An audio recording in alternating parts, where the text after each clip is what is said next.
Most of us are consumers of the news. But have you ever wondered what's on the other side of the television? Who discovers the breaking news? Who decides the information that reaches millions of Filipinos? And how do they do it responsibly under pressure? It all starts with a journalist. Not just any journalist, the woman chasing the breaking news. The most unpredictable episode in today's A Day in a Life. A day in a life, trying on futures that might fit right. From screens to scrubs to suits and flights. A day in a life, we're taking our time. School needs a diploma, life needs discarded. So this is the AZ Job Challenge.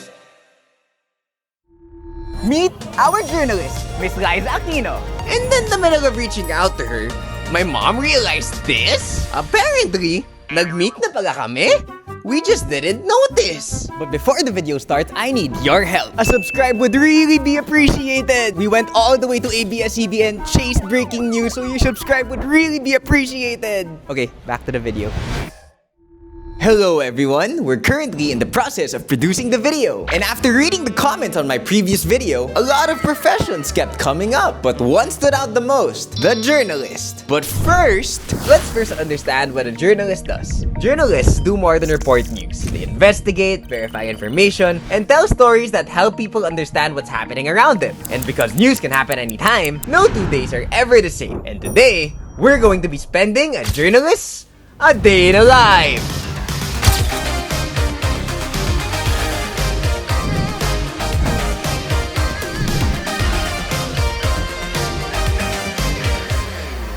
Episode 10, A Day in the Life of a Journalist. So, sakto Ito ang pagdating ko. Saktong-sakto. 2:30, diba? Ang On galing mo time. nga, in Salamat po. fairness. Wow, so immediately hindi na nasunod yung itinerary natin. So, hanap muna tayo sa Quezon Avenue Station ng dalawang rider na may interview. We'll follow you with that blue car there. And now, we have an idea on what we're up against. And as a journalist, we'll have 3 rules. Rule number 1, we must cover the whole process of producing the news until it's broadcasted on live television. Rule number 2, no matter how bad it gets, follow the journalist. And rule number 3, I must meet a seasoned journalist. Apart from Miss Liza. But wait, what are we even gonna cover? Pagkababa ng pasaherong yan sa Talangka Ali sa Caloocan, agad niyang pinagsasaksak ng ice-pick ang naghatid ng motorcycle taxi rider na si Fabio Norberte. Nakatakbo ang biktima at sinubukan siyang tulungan ng dalawang nakasaksi. Tinangay ng pasahero ang motorsiklo ni Norberte. Ang rider namatay sa ospital. Naghahanap buhay lang po yung kapatid ko. Bakit ganun ang ginawa niya? Meron siya isang anak. 3 taon yung anak niya. Kailangan lang po namin na hustisya. Ilang oras matapos manaksak sa Caloocan, nang hablot naman ang cellphone sa malabo ng sospek. Pero nahuli siya at kinuyog. Nakuhanan siya ng ice pick. Maharap sa mga reklamo ang 49 anyos na sospek na wala raw intensyong patayin si Norberte. Nabigla lang po ako. Pasensya po sir, hindi naman po sinasadya.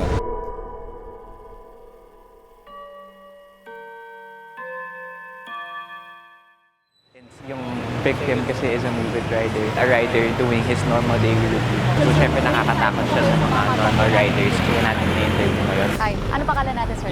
Jeric, hi. Liza Aquino po ulit. First question lang po namin dito. Gano'n po kayo katagal na rider, Sir Jeric?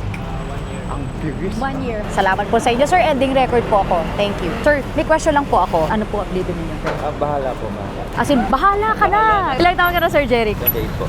Bata pa. Tapos anong oras po ang biyahe ninyo? 7 po ng umaga. Gagaray ka na niyan, ano? Hi vlog! What's up? Ayan si Kuya, may camera. Titignan natin kung anong itsura ng camera niya. Ayan no? Galing nga Kuya. Kasi you feel na parang mas safe kapag broad daylight pa yan, no? Bilis. Kakababa lang namin. Naka-convoy kami right now here. Ayan kami. Ayan sila. And then we're literally just shadowing Miss Liza the whole time para makita natin yung experience niya. Mabilis lang po ito. Janelle, patulong lang please. Thank you. Alright. What if ako na lang yung nagagawa? Okay po. Roscoe, What if can ako you? na lang? Alright, of Can I course, have your Roscoe. job? Thank Of you so course. much. So sir, gano'n po kayo katagal na rider? 1 year po. Wait lang, pag ganito sir, para nakikita na. Ayan. Sorry. Okay lang, okay lang. Alright, it's okay. Baguhan, Alright. baguhan.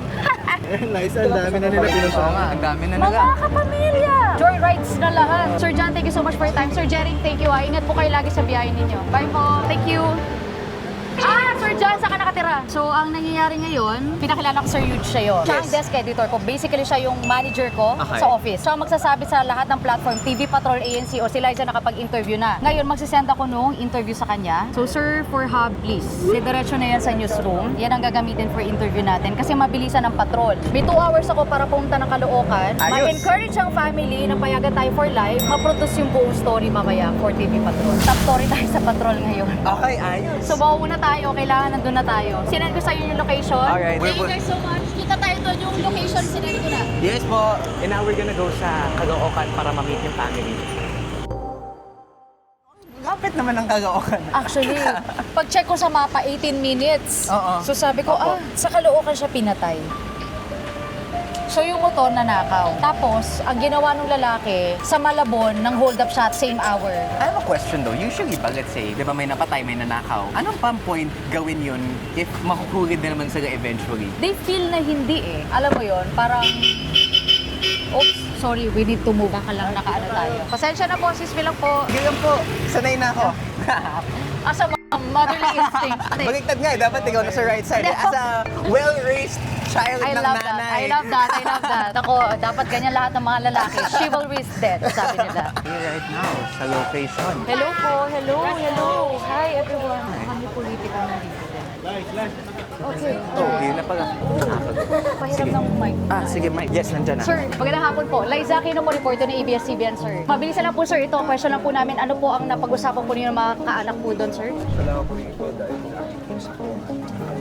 importante yung kinabukasan ng bata. How to make sure that itong batang ito ay lumaki na andun pa rin yung kalingay. Salamat sa inyo. Thank you so much, sir. Ingat po.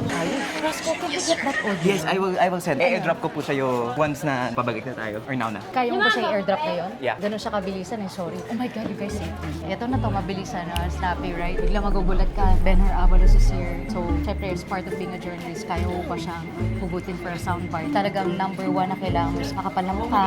Gigila tayo pag kailangan natin manghila. No? Okay, let's go. Thank you so much. Okay, papaalam na ako. I don't think we're allowed to show this. No. Let's not show it now because it's a very private moment. Yes.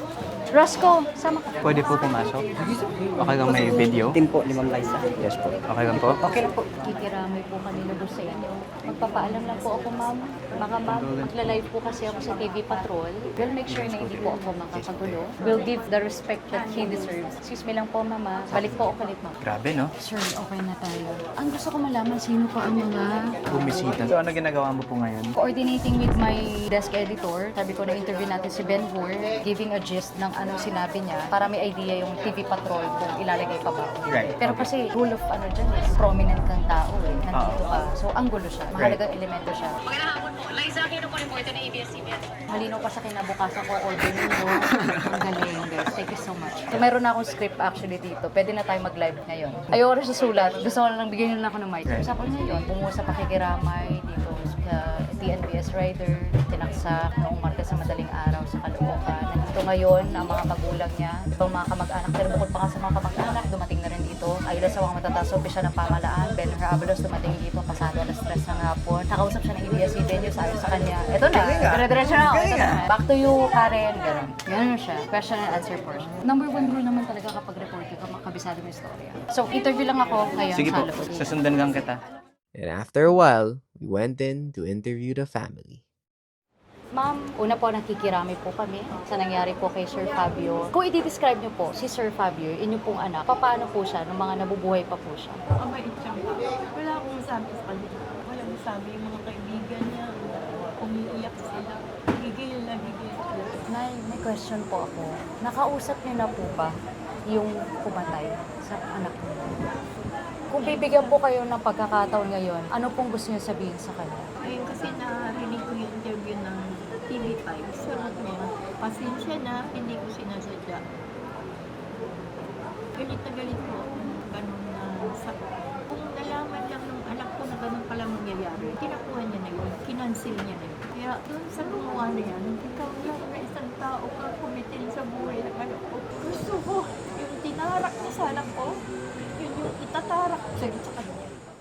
That was a heavy interview, and I just realized that journalists go through this every day. I wonder how Miss Liza feels. So we've already finished interviewing the mom. So hindi ko na tayo papakita. Pero Miss Liza is interviewing the anak na nauwiga. I don't know how she's able to carry everything while also understanding the story. How are you so far? Okay naman. How are you? Because it's always been like this na kapag ganito yung story ako, naiiyak na ako lagi. So, hindi siya mawawala. Then, if di makakasanayan mo, you'll always be sad sa nangyayari sa mga kababayan natin. Magsusulat lang ako. Sige po. And now it's time to tackle the other side of work, writing the story. Nawawala yung lalagyanan ng lapel ko eh. Ito po yung mic niyo po. Oh my God, thank you, mabuhay kayo. Company issue to, hindi tayo mayaman. So ngayon, yung interview, I need to transcribe word per word. Do you use AI? Hindi, manual edition to. Ganon. Ang format ng live natin ay live, silent, SOT. Ibig sabihin, mag-on cam ako, magbabasa ako, magpo-pause ako kasi mag-queue sila ng interviews ko. Usually, for a normal reporter na 9 to 5, pwede ka bumalik sa base, i-edit nila yan, nakalatag, photo finish, maganda. Hindi ganun lagi sa akin. Ang buhay ko yung ganito. Mangyayari, magbabasa ako mamaya, iro-roll lang nila yung interview later. Kasi nga, wala nang oras, 4:13 na. Since kasama kita from start to finish ng gathering, makikita mo on air sa TV, paano natin pinakita lahat. Alright, So, sige. ayusin ko lang.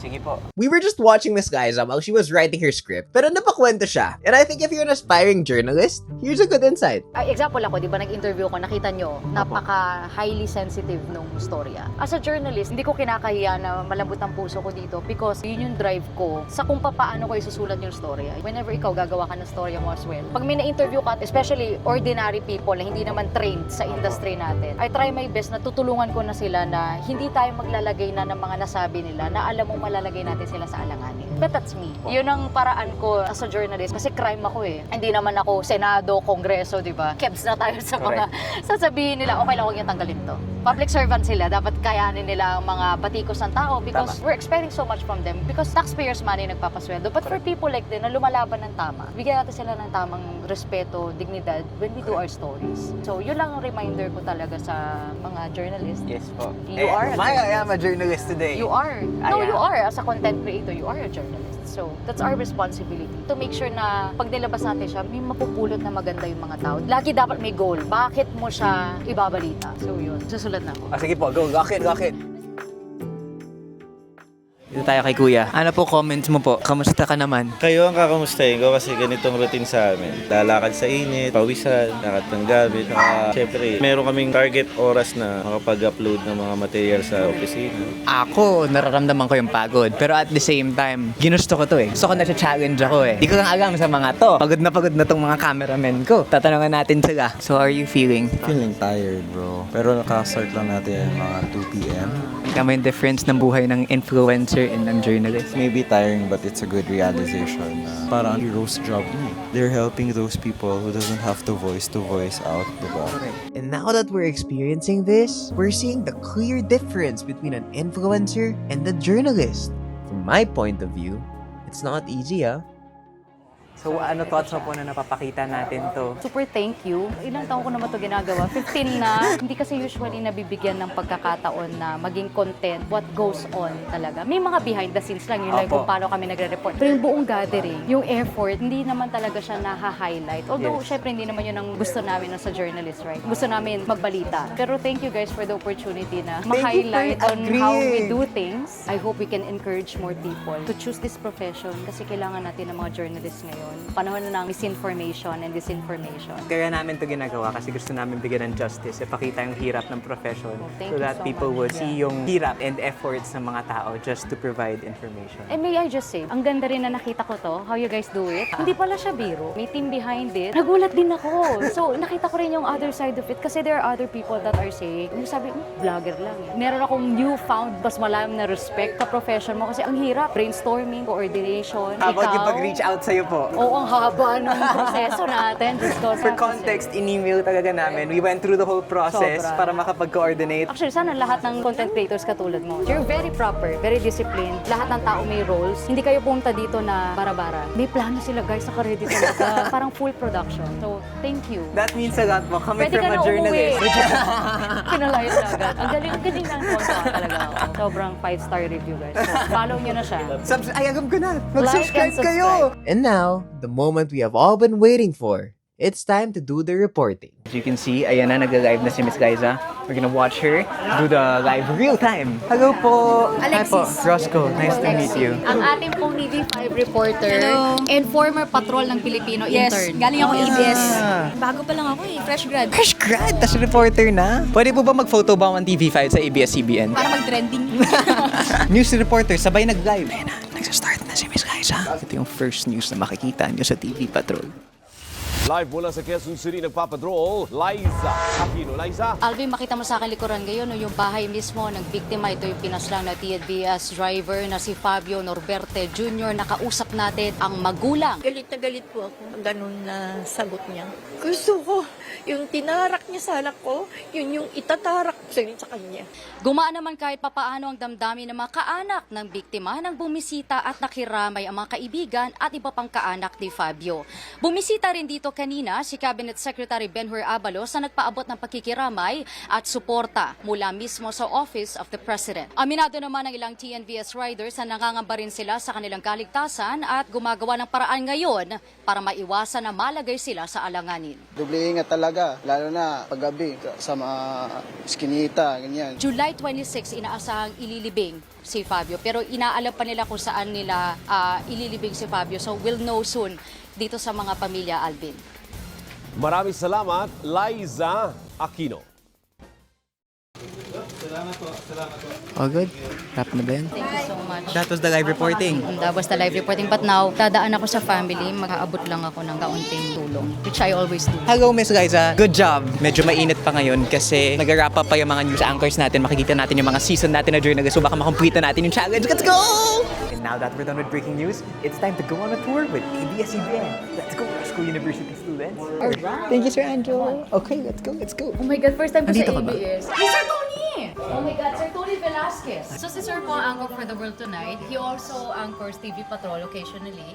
DZMM anchor din po siya. At pinakamahalaga po sa lahat, millionaire. Ay, yung pinakahuli na yan, Your Honor, I object.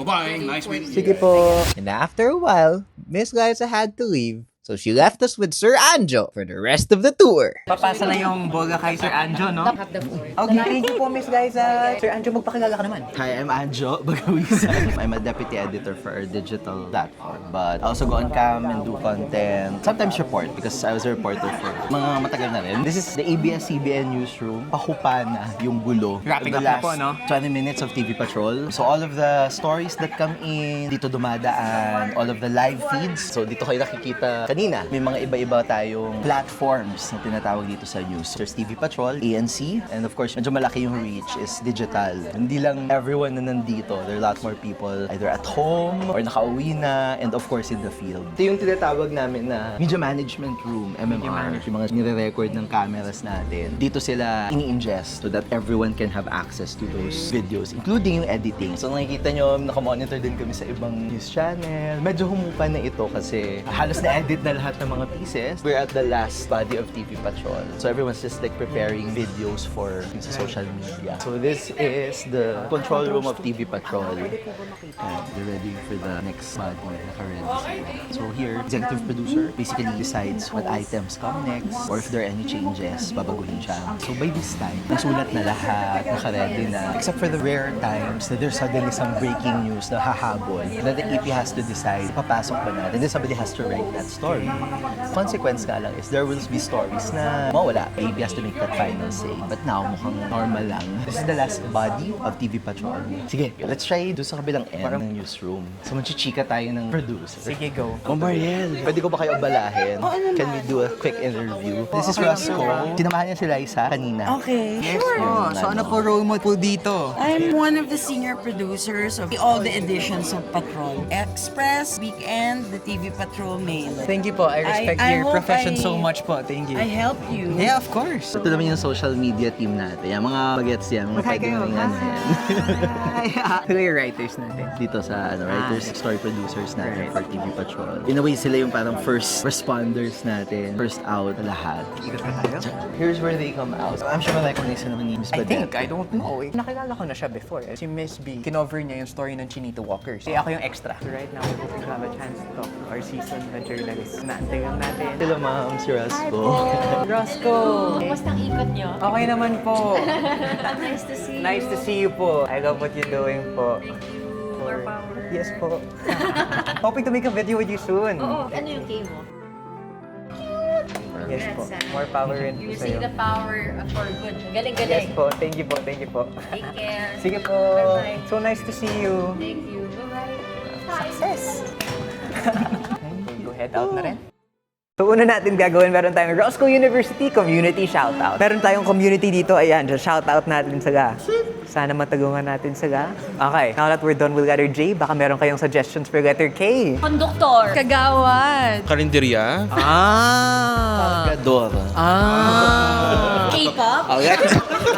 Pwede rin. Let me know sa comment section kung ano mga suggestions nyo. O ngayon, yung tanong mo kanina, ano tanong mo? How was the experience being a journalist for a day na nag-shadow kay Miss Liza? I would rank it siguro above, no, just below the director. The director's rank is very high, so just below the director. So ngayon, meron naman tayong questions kay Miss Liza. We're gonna go to that segment of the video. So the first question is, if you're a young girl who dreams to become a journalist one day, what would you like to let that young girl know? You have to really love journalism if you are going to pursue this job kasi it's not an easy job. As you can see, it's not a glamorous job. You don't have red carpets, wala kang 5-star hotel na tutulugan while you wait for the news to come. Hindi siya napipitas sa hangin. You have to work very hard. So it can be challenging and overwhelming and sometimes sobrang nakakapagod talaga kasi kailangan alam mo yung passion mo eh. So, journalist ka ba dahil gusto mo sumikat? O journalist ka dahil passionate on doing stories for the people? Yun dapat eh. Pag ang passion mo is journalism, okay lang mapagod, okay lang nangyayari. Pero kung mababaw ang reasoning mo for it na gusto mong sumikat, mga ganun lang, mahirapan ka mag-survive. Kasi most days, ang hirap niyang mahalin. If mahal mo siya, nasa puso mo, storytelling, wala kang magiging problema. So, yun siya. Okay. Actually, I asked this a while ago. Pero for the question's sake, kasi yun yung tinanong ko, how do you continue believing in the world, knowing that you see the worst in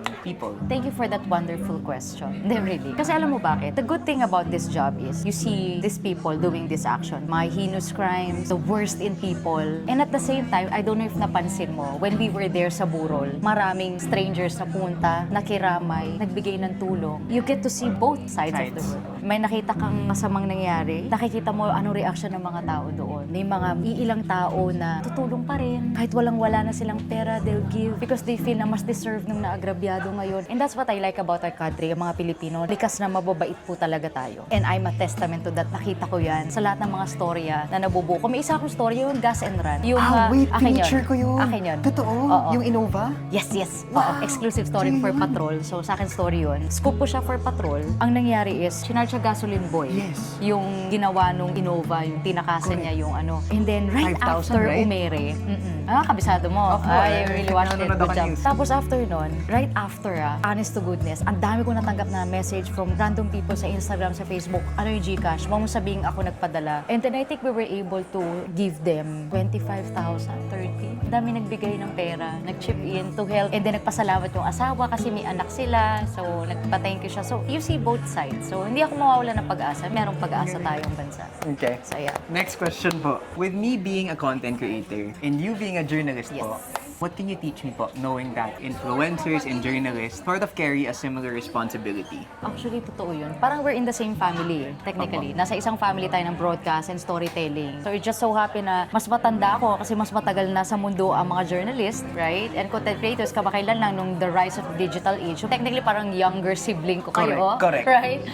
Tanda ako dun But anyway, I mean, Hindi naman po. yun siya. Kumbaga parang, siguro ang masasabi ko lang is, choose your stories and content wisely. Ang lawak ng reach mo. Hindi mo marirealize yung damage na nagagawa mo hanggang sa nangyari na siya. Hindi mo na siya mababawi pa. Pag nalabas mo na yan, grabe ang power na meron ka, yung reach mo. So, kumbaga parang pagiging responsible ka lang sa kung ano yung mga content na gagawin mo sa mga tao. You ask yourself, kailangan ba talaga natin itong ilabas? Bakit natin siya dapat ilabas? Anong mapupulot na mga tao na maganda na aral kapag nilabas natin siya. Pinakamahalaga sa lahat, may malalabag ba akong batas? Kung okay ka sa lahat ng yon, then you're good to go. Be responsible lang with what you air kasi people look up to you. Nakita ko po yun in person nung nag-field kami. Dami nakakilala sa kanya, guys. As in, huyu ako doon, ganun. So, di ba? At bata yung mga nakakilala sa'yo. So, batang nanonood sa'yo. So, anong gusto mong mapanood nila? Kay Kuya Rasco. So, yun, ganun siya lagi. Dapat iisipin. That's why we're immersing ourselves learning Yeah. how the lives of different people kasi ayaw po natin maging content creator na spreading something that hindi valuable. You're doing a good job, actually. With this segment, sobrang saya. Sana ako ulit yung K, L, M, N, O, P. Buong alphabet na. Abusado. So yun nga napag-usapan natin, na in a way, parang we're in the same family, content creators and journalists. Ngayon, seeing na ganito yung trabaho, na-immerse ka talaga for the day, really wanna know, $1 million question, Rasco. Do you wanna be a journalist?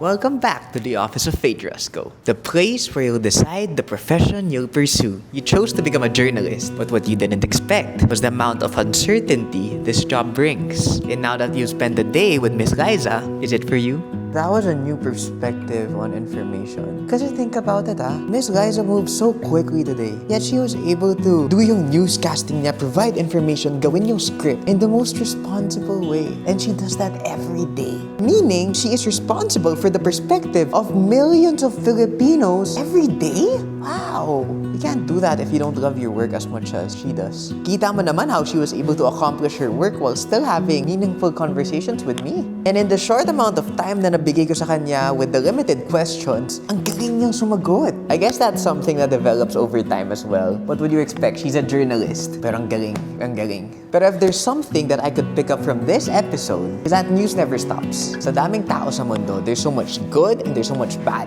And I think that's what news teaches us. Be more aware in the world we live in. As a content creator, sabi nga ni Miss Liza, both carry a similar responsibility. But we can go back on the reason why we're doing this series. Part of the reason is to immerse myself in different professions. To not only see the surface level of these professions, but to experience everything firsthand. And in the process, I'm showing you guys, in my own way, how big the world is.